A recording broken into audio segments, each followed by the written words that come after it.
Our next DevOps speaker for the day comes with more than 25 years of experience in the IT industry. She has worked in both Fortune 50 companies as well as startups in diverse leadership roles.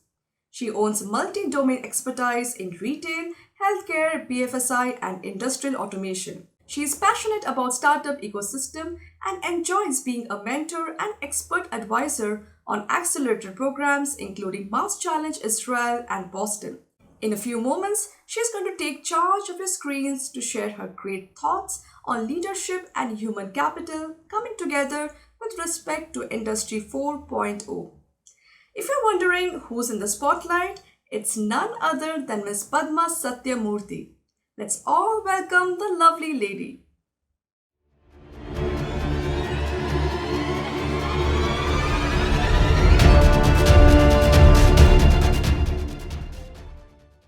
Hello, everyone. Thanks for being here with us on the DevOps India Summit, the largest Asian summit on the DevOps concepts.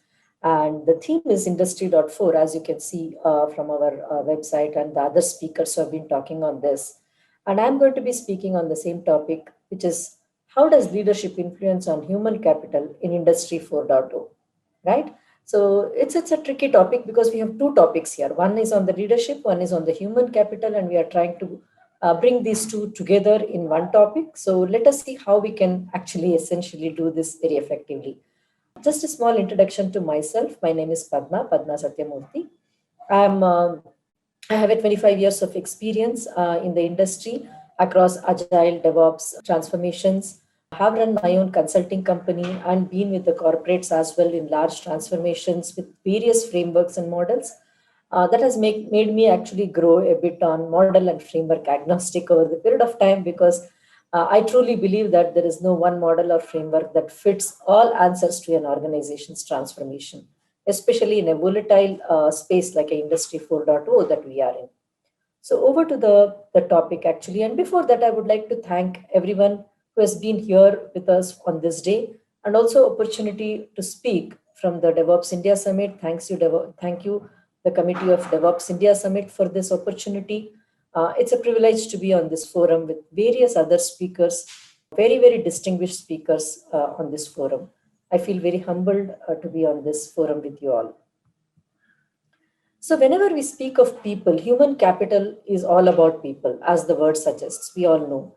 And over a period of time, the word human capital has evolved to where it is from employees to workers to laborers to even human resource and to a more dignified word called human capital now. I think Richard Branson sums it up very well how we need to treat our employees.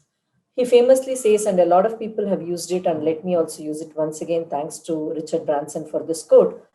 He says, I have always believed that the way you treat your employees is the way they will treat your customers.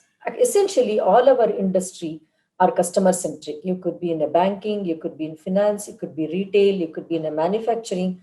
The end people that we touch upon, even in a healthcare, is customers, and these customers are multifolded depending upon which type of industry we are in. But we cannot escape where we are in an industry and there is no concept of a customer there. So if you treat your employees the way how you need to treat them, the way that is how they will treat their customers.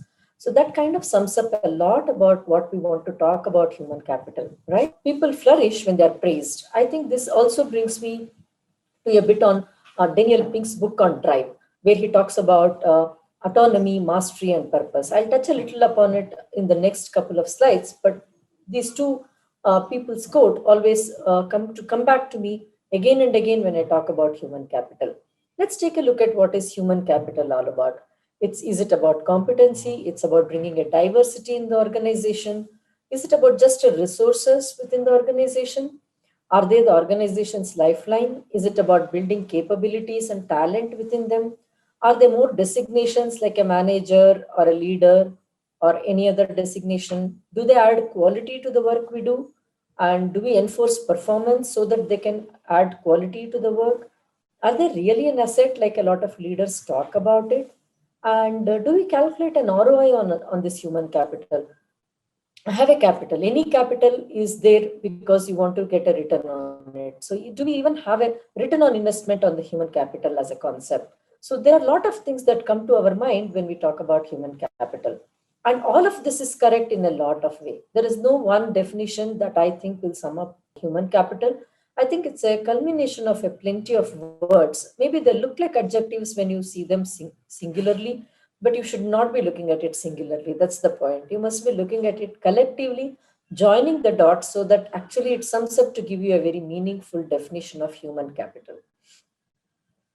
And what is human capital expected? Like, are the results only thing that matters? Are human capital expected to achieve what organization wants to achieve 1 year from now, 3 years from now, 5 years from now? Is that the goal of this human capital that we build in? Or is it something beyond that? Because we cannot escape that results do matter, right? Results ultimately matter. As you can see from the picture, if you are playing a football and you cannot say, I love the game and I play for fun. Yes, that's true. But at the end of the day, the results matters, and every team member, every team player is accountable for the result that has happened. And that kind of decides their future in the team as well, based on the results that come out. So is it all about results or is it something more beyond the results? Is result an input metric when we build a human capital, or result an outcome metric or an output metric when we build the human capital? Plenty of questions, and we have not really cracked all of it as of now. We are still evolving in the industry 4.0 ourselves. Lot of disruptions. Last year saw a biggest disruption of any of us have seen in our own lifetime with the pandemic, and the way we started working, the way we started coming together as a team, coming together as an organization to uphold the organization vision and roadmap and the deliverables. It has been phenomenal the way most of the organizations have been able to scale up, and a couple of organizations which could not had their own reasons for it. And it could be a human capital reasons or leadership reasons. Definitely one of the two would have contributed to that. In the DevOps Institute's upskilling survey they do every year, what were some of the findings that came out? In 2020, the focus was the most prioritized focus was supposed to be on process skills and knowledge, automation skills, and human skills. But as you see from 2021, there has been a lot of disruption within the three things, right? Automation has become the number one skill, replacing manual processes. Here is where Daniel Pink's autonomy, mastery, and purpose come to my mind. I'll connect that in a bit. Especially due to the pandemic that we saw, automation became all the more important because people were busy struggling with their own problems. There could be they themselves impacted with the COVID, their family members impacted with the COVID. They had to take time off from the work, maybe sometimes even a longer duration. And because of this, automation skills has become a number one skill to be having in an organization, focus to be an organization to be investing and developing into. Next comes human skills, right? Automation skills definitely, but how does automation happen? Automation doesn't happen in the air. Automation happens only when people contribute to it, when people come together to meaningfully create an automation skill. People decide that, hey, this needs to be automated because there is a value in doing that. So human skills also becomes very important. So as you see from 2020 being a third focus, it becomes a second focus for the organization. And then comes technical skills. And it's not that we are saying it's not very important, so it becomes third now. The more important thing is to focus on what needs to be done, which is the automation, and who does that work, human, and then focus on what do we need to achieve this above skill that we are working on, the technical skills. Probably it makes a lot more meaningful when you read it in that way. What needs to be achieved, who needs to get this, and what do we need to do to get there. So this is how we probably need to read this survey report. Then it starts becoming a bit more meaningful here. So what do we want to see human capital as we are progressing in this disruptive? So Industry 3.0 was all about a disruptive industry, right? We saw coming of the age of computers, a bit of the internet, emails, and the way we communicated with the rest of the world, all that started becoming a bit more different with Industry 3.0. It was all about a bit more disruptive. But Industry 4.0 is over and above that. We have moved away from disruption now. We are now in a digital transformation world. Everything is about digitization, including the currency that we are using, right? With all the cryptos and the bitcoins coming in, everything is digital. We can't see any of it, but we can feel everything. And if we don't feel it, we are out of place if we don't feel that digitization anymore. Bank is in your fingerprints, fingertips. Your retail is in your fingertips. What you want to order, including what you want to eat in the afternoon or for your dinner, is in your fingertips today. And all that thanks to the digital transformation and the Industry 4.0 concepts that's kept coming into the picture. So in this perspective, in this era that we are looking into, what do we want to see human capital evolve as?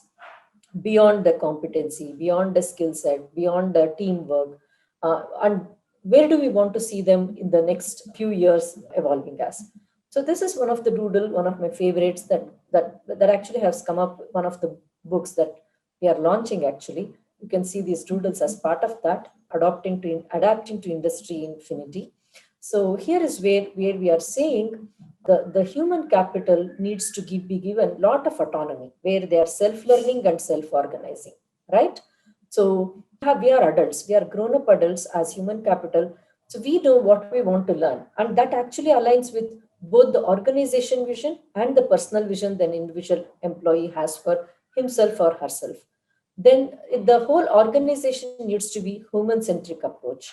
What are we doing to our employees? Earlier in the industry 3.0 and even in the industrial revolution era, most of the times, and in fact, in the industrial revolution era, especially in the factory model, a lot of people, a lot of leadership used to say, hey, whenever I need a pair of hands, why does that come with the brain along?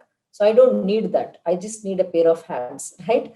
It was the most weird statement probably anyone would have heard, but that's the truth. That is how it was looked at. All they wanted was a pair of hands to do the work that has been told them to do in the factories and the industries. From there, we have grown into a disruptive era and now into a industry 4.0 where it is a lot more human centric. So earlier, when we talked about productivity, we used to talk about, hey, I need you to get me so much work done. I need this team to complete so much work done. Today, the human centric approach simply means, hey, we know we need to achieve this as an organization together. We need to produce so much. We need to be achieving this amount of productivity. But what can we as an organization do for you to achieve this? So the whole shift is on how do we enable our human capital? How do we create an ecosystem for our human capital to get to a point where they can actually produce or be the productive, quote unquote, the productive set of people that the organization wants to be? What can we create an ecosystem for them to be there? That is the human centric approach we are talking about, and providing them with the latest tools and technology that also helps them to achieve a lot of, right? You remember I spoke about, do not, although we want to be very disruptive, we want to be innovative and everything, if it's too chaotic and ad hoc, people do get confused and we do not get what we want. Yes, cadence need to be lined out or laid out within an organization so that people know how do I adjust myself, my rhythm to the cadence that the organization wants. And we also have a lot of value partners aligning together to manage the human capital that we are building. And the work family culture, right? We have been talking about work-life balance a lot. And actually, while we thought we are going to be achieving a lot of work-life balance, unfortunately, the pandemic came and people started working from home, and there were a lot of complaints, people talking about, hey, I don't know when I start my work and when my end my work from home is actually becoming more strenuous than going to the office, right? Now, over the second wave and 1 year into the pandemic, I think organizations are coming up to see that they are no more they burnt out. They are no more burning out either with the meetings, either with the work deliverables. Now they're being given a lot of autonomy to choose the work timings that they want, while it needs to be aligned with the rest of the stakeholders, but there is a lot more autonomy given to them that's helping them to maintain a work family culture, right? Bring in that much needed work-life balance. And the last but not the least, my favorite is the psychological safety. We have seen the Maslow's theory, where he talks about having a physiological safety to begin with, and then all the way up to the the social, actualization, right? Self-actualization, where you understand yourself. Probably people call it as nirvana stage, but between that comes the psychological safety. While physiological safety, like money, right? Even in Dan Pink's book, Drive, he talks a lot about keep the money aside the table, right? Because everybody needs money. So money is not a factor that needs to be considered while bringing an employee onboarded or while retaining an employee. You need to be paying on par with the rest of the industry. And beyond that, what else you need to give to your employees, so that they stay back with you for a longer duration. You both create a work family culture within the organization that goes on to bring in a lot more efficiency and productivity that we want to see. So you need to create a safety net for people where they can experiment, they can fail fast, learn from it. Failures are not a mode for punishments, but failures are a way where we say, hey, we know what doesn't work, so we will also teach this to the rest of the organization. Here is where we do a community building with the human capital that we have built, where people can teach each other, learn from each other, kind of a cross pollination, right? I learn from the other team and the other team learns from me. So we don't have to make the same mistakes. So we create a psychological safety where people can talk about experimentations, innovations, and failures very openly. I don't need to hide it. And my failures are not directly connected with my performance appraisals, not with my productivity. My failures are seen as way of experimentation and see different ways. We don't need to fail this way in the future. So that's the psychological safety that the organization needs to be focusing on. So this is in a nutshell what a human capital in the industry 4.0 needs to be nurtured and grown into, right? Now I'll move to a bit on the leadership and then probably connect the two of them together towards the end of this, right? And even before I move to the leadership, just one more slide on the creating human capital. What do we want from them? So create a purpose with your team, right? What do we want from our human capital? If we are all over the place, I want this today, and in a week's time, hey, stop that work, and I want this, and in a year's time, hey, you have completely moved away from this product to another product which is completely irrelevant. Maybe you do that, there is a purpose why you do that. So it is very important to create a transparency within the organization, so that the people, the human capital, understand the purpose, the changes that we do, and the reason why we have a roadmap and how this roadmap is aligning with the overall vision. Create smart goals for your people so that they know what they are being measured on, right? Because it cannot be in air. We cannot afford to anymore give feedback like, hey, you did a great job. What does that mean? Hey, you did not do a great job. What does that mean? It needs to be really smart, as in specific, measurable, timely, all the five aspects of the smart, right? We need to create cross-functional teams. There are no more individual heroes who do the heavy lifting of the entire work all the time, right? We need to have a cross-functional teams when we build the human capital, so that the team, they come together as a team to do what they need to be do to achieve the purpose, and provide them with the state of the art tools and technology. So one, they feel satisfied with, they're learning the latest ones in the market, and they are enhancing their skill sets day to day. This also makes their life very easy, right? And these are all some things which are tangible to do, right? What are some intangible things that an organization needs to create consciously, right? What do we create which cannot be really seen or measured but only can be felt? Yeah, bringing in the concept of emotional quotient over IQ. Yes, IQ is very important to do some certain type of work, but there needs to be a human-centric approach where we are giving a lot more importance to the emotions of the human capital, people within the organization. We already spoke about the safety ecosystem that we need to create for experimentation and failures. A holistic view of short and long-term views, so that people can actually understand what we are doing today and how is it going to impact in the long term, in the next 2 years, in the next 3 years. And we need to have an alignment while having an autonomy. Autonomy doesn't mean chaos. Autonomy doesn't mean people do what they want, when they want, and only when they feel like doing it. No.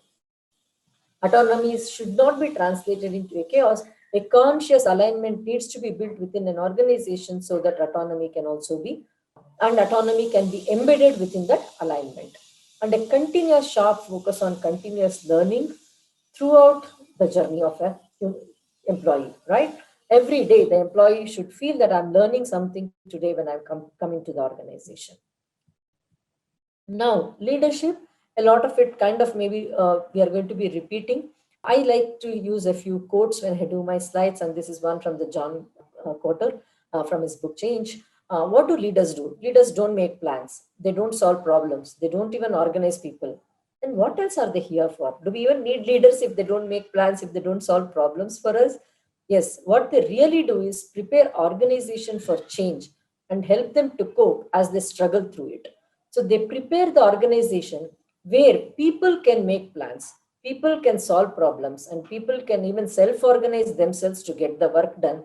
That's what a leader is supposed to be doing in the industry 4.0 time, right? So earlier, what happened? I mean, as you see, even before the industrial era, right, pre-industrial era, imperial era, it was a lot more authoritarian. Like people used to sit on a few steps and people used to come and be with them. Focus on rules and regulations, enforce policies, do's and don'ts were very clear, and whatever were not done were even punishable to even to a certain times up to the penalty of death. And they demand subordination, right? They did not hesitate to come on subordination or demand subordination, even though whether they deserved it or not was a different issue.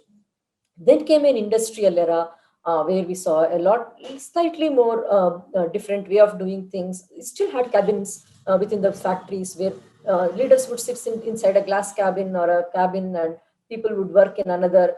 I have even read a lot of books where they spoke about having different cafeterias for leaders and different cafeterias for workers, different pantry areas, everything, right? So it was a lot more different, but still the focus had improved a little more, I would say, for sure. There was a lot more focus on output. How many pieces did we manufacture today? How many pieces did we manufacture this month? What is the productivity? Am I having the right set of people to produce the things I want? And then top-down hierarchy here again. So we have a super leader, then a leader. I mean, maybe I'll say manager here, super manager, manager, and team manager, and then a line manager, assembly manager. So a various hierarchy of top down, and each one had to listen to the person above them so that the work, the factory, the industry model would continue. And they demanded cooperation whether people had any problems or issues. Instead of creating alignment, the more focus on demanding cooperation to work between the departments, and that was expected to be done without creating a sense of alignment. Now, in the industry 4.0, where we are looking is the focus is on innovation. While the work is happening, what we are doing is happening, business as usual. Over and above that, what is differentiating an organization from an organization to an organization is the way they're able to innovate, the way they're able to provide, whether it is a service innovation or a product innovation, but innovation, creating a purpose for the people they are working for. How does this help you to grow along with growing the organization? The focus in the industry era was not about a people growth, but here the focus is also on people growth. Then creating a strong sense of alignment within the organization, between the departments, even outside the organization, between stakeholders, vendors, partners, strategic partners, everybody, right? That alignment that we are able to create. And respect is commanded by motivating them, inspiring the human capital, inspiring people, not demanding respect, right? People naturally start following the leaders when they see that this leader is able to bring out the best in what I have. So that is the change. That is how the evolution has happened over the last few years. And what we are, and today, especially with the pandemic, we are really in an unknown period, right? Known, anybody can solve it, right? We don't really need a very strong leader there. And unknown, again, there is some concept of known there. But today, with the pandemic, we really are in unknown, where we don't know what we don't know. That's the crux of it, right? That's the situation where it actually starts becoming a little too tricky when I don't know what I don't know, because I don't even know what I need to learn to make things more clear for myself or for the organization. So in this type of a situation, in this era, what do we need? What type of a leader, right? What we need today is transformational leaders. We don't need a leader to be telling me how to use a tool, a leader to be telling me how to use a technology. In fact, my leader may not even know or heard of the technology, but he's able to help the people in the organization to identify the right technology and bring it to the forum so that it's in the best interest for the organization. Leaders always are focusing on upskilling. You remember we spoke about continuous learning culture? That's what. And psychological safety? Yes. While people need to get that, it doesn't happen on its own. Leaders needs to consciously create a ecosystem for psychological safety. Focus on flow and capacity instead of productivity, instead of predictability and other things we have been speaking about as metrics for a long time. Now the focus in this era is more on flow. How is the value flowing from the organization to the customer? What are the bottlenecks within this flow, and how can that be resolved? And here we are not expecting again the leader to resolve that, but we are expecting the leader to actually help people to realize the bottlenecks and resolve it for themselves. That is the type of leadership we are looking for. And create a vision, create a purpose for the organization, which in turn translates for the people also on this vision. The five dimensions includes the vision, personal recognition, which is super important. Who doesn't like saying, hey, a leader coming up to you to your chair and saying, hey, you did a great job in the last release? Who doesn't get delighted with that recognition? Everybody, right? It's very important to give that personal touch, personal recognition. And supportive leadership, where I am with you, go ahead and do this experiment. I am with you, go ahead and fail. I'll see that you are not impacted with that. And stimulates intelligence within the people so that people feel like learning more and be giving it back to the organization. And they inspire through their communication, right? They communicate so much with the people that people are inspired just by listening to them, and they know what, and the communication is not just in the air, it's real. And so people are able to relate to it and take it back to their workplaces, right? And they also have to create strategic partnership. We have been talking about alignment. How does that happen? It just doesn't happen again. They consciously need to create strategic partnership with vendors, with outsiders, especially network partners, cloud partners, any other partners they have within the organization and outside the organizations, for the organizations to evolve well, right? So what does a transformation leader look like? Putting a lot of different things together, right? That's what the image is also talking about. It brings in integrity and fairness. The person is the role model for that. Clear goals and expectations, encourages everybody. There is no unfair treatment to anybody within the organization, irrespective of the designation and the hierarchy levels. Provides supports and gives the personal recognition. Empathizes with people. This is the human-centric approach we have been talking about, right? Even in the human capital, we don't want people to be sympathizing or saying, hey, I know how you understand and other things, but rather empathize and say, I feel how you feel, right? We want the empathizing people with us, and understands and stirs emotion. We don't we don't mind a leader who shows their vulnerability as well to the employees, right? I have seen I think when Nokia was not doing really great, they kind of went down. The leader actually cried in the forum. Actually, the leader had tears, saying, I let down. I did something wrong that did not go well with the organization. So it's okay for leaders to stir emotions, bring out. In the pandemic, I have seen a lot of leaders come forward to shed a tear or two when they have lost their employees to this pandemic, right? When they have lost really valuable assets to their organizations. People have really shown their vulnerability side here, and that's what actually people like to see in our leaders. They create purpose which is beyond self-interest for themselves and for the people, and inspire people to get what we thought we will not be able to do, right? The improbable. So, what do we want to say here is human capital and leadership need to go hand in hand. We cannot just focus on human capital and leaders stay back where they were, or leaders have transformed and people are not transforming. It has to come together here with the people. When I say people, it includes leaders and the human capital. So people also need to come back together and say, hey, here is how I'm going to be contributing to the organization. And here is what I need from you as a leader for me to do what I want to do. And here is how we are going to be working like a team. And this is the ecosystem I want from you to be creating for us. And the leadership now comes forward and say, hey, great. I know, I understand your expectations, and this is my expectations. I will give you what you want, and here is what our expectations are. Let's go ahead and achieve this completely. So it's not a journey of one person, like someone said. I don't remember who said this, but Transformation is not about a journey of one person taking 1,000 steps. It is 1,000 people taking one step at a time together. That is the most important part of a transformation. If we have to transform the organization to adapt to the industry 4.0, there needs to be transformational leaders and a transformation in the human capital where people come forward to make this happen. So with that, I close this talk here, and I'm open to any question answers that you have to help you answer with this topic. Thank you.